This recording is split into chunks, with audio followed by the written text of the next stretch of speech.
So yesterday we laid out the limited options in Syria, from a full-scale ground invasion to establishing a no-fly zone. Our next guest says there is no future for that country with President Assad still in power.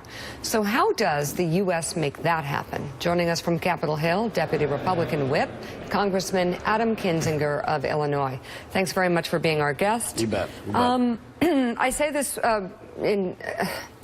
I just honestly want to know what your gut is on the president's potential to have a well-thought-out policy on Syria, given that he has limited credibility on some of the things he said about the former president and other people, even Susan Rice recently. It's, I mean it in all honesty. Like, where do we move forward here? How do we have hope that there could be something put forward on this crisis that is credible? Well, look, I saw the president's press conference yesterday, and I was actually very impressed by it. I saw a man that, really said, look, I thought a week ago differently of Assad than I do today. I saw the images of young children dying, and he basically said, I bear responsibility now in terms of the buck stops with me from here forward. So, look, there's not a lot of great options in Syria, and I think every day that goes by, those options become less. But at least in the very short term, we have never held as a frankly world, much less just a country, that chemical weapons have no place on the battlefield since World War I, with the exception of this conflict. So I think it's important that we do punishing strikes against the regime and basically say, look, the cost of using chemical weapons, the cost of suffocating children to death with a WMD is going to exceed any benefit you get.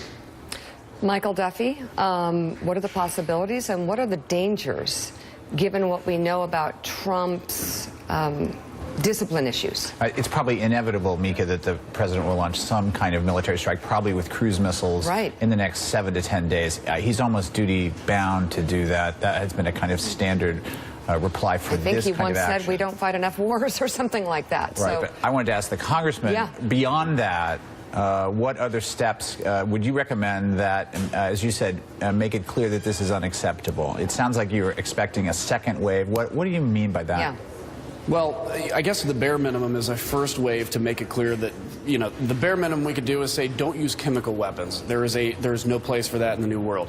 But on the second, if I kind of had my druthers and I could make the decision here, our allies in the Middle East have been very clear that they are interested in doing the work on the ground, but we have to accept that there can be no Assad in Syria. Keep in mind, Assad is creating this brutal environment that I think is maturing the ground and making it easier for ISIS to recruit. If you're a 10-year-old kid, your dad was killed by somebody, and you see ISIS as the only kind of opponent to Bashar al-Assad, who brutalized your family, and you don't have an education, you don't have opportunity, you're going to be recruited. So I would like to see long-term humanitarian safe zones, a no-fly zone enforced by the United States and its allies, and then ultimately there will need to be a ground force, but it does not need to be American troops, because I think the Middle East partners, and they've said it, are willing to do it.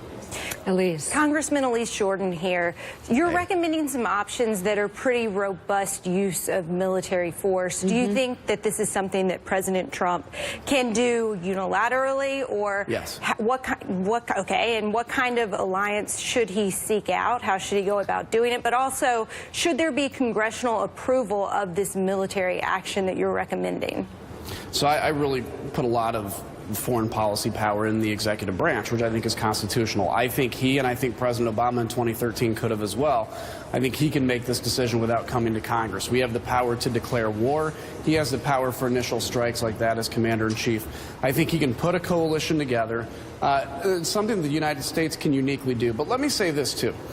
I think we can come to a negotiated solution in Syria, but Assad has to know that the alternative to him stepping away from power and maybe finding sanctuary somewhere like Russia, because they seem to love him, the alternative is he may die. And you do that by inflicting strikes against the regime, having a stick behind the carrot, and the carrot is saying, okay, now we can pursue a diplomatic solution, but in lieu of that, we're going to continue to strike the regime. Congressman, can I just quickly follow up? You mentioned Russia. How do you propose deconflicting with Russian forces that are because this could very quickly pull us into war with Russia, you know, the kind of strikes that you're recommending where, you know, we could kill Russian soldiers and end up in war ourselves. Well, if the Russians, so what I'm kind of advocating in the early stages is destroying airfields, so a de facto no-fly zone, taking down missile defense, and ultimately hitting command and control nodes within Damascus, effectively decapitating Assad from his fielded forces so he can't communicate with them and everything else. If there are Russians in those areas, frankly, that is on them. I think what's amazing to me is since the Russians have come into Syria, which they never should have, we have kind of used this idea that the Russians are around as a reason for inaction. I say we collectively, I've heard it out here.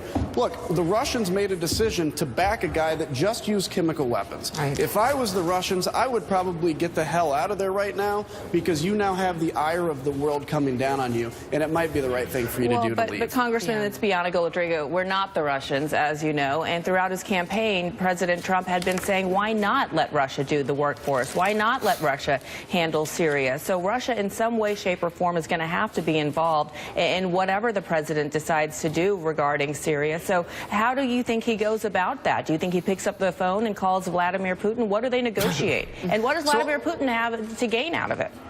I think the calculus changed 3 days ago, and I saw that again in you know, and I've been critical of the president, obviously, but I've looked at his press conference and I saw in him somebody that literally said, I mean, to say I thought differently of Assad a week ago than I do today is admitting that something very bad happened. Now, if there can be a line open to the Russian ambassador to say, look, we're going to do something, you might want to make sure your people aren't around and you might want to get out of Syria because you're enabling a guy that basically choked children to death with gas. That's fine. There may be other areas of the world we can work with the Russians, you know, whether it's in China or whatever else. But what we can't do is allow them to take Europe, and we give them a role in the Middle East because they back people that use chemical weapons. And it's something that we haven't seen since World War I, and we cannot begin to get numb to this as a Western society or, God forbid, what the future looks like. Congressman.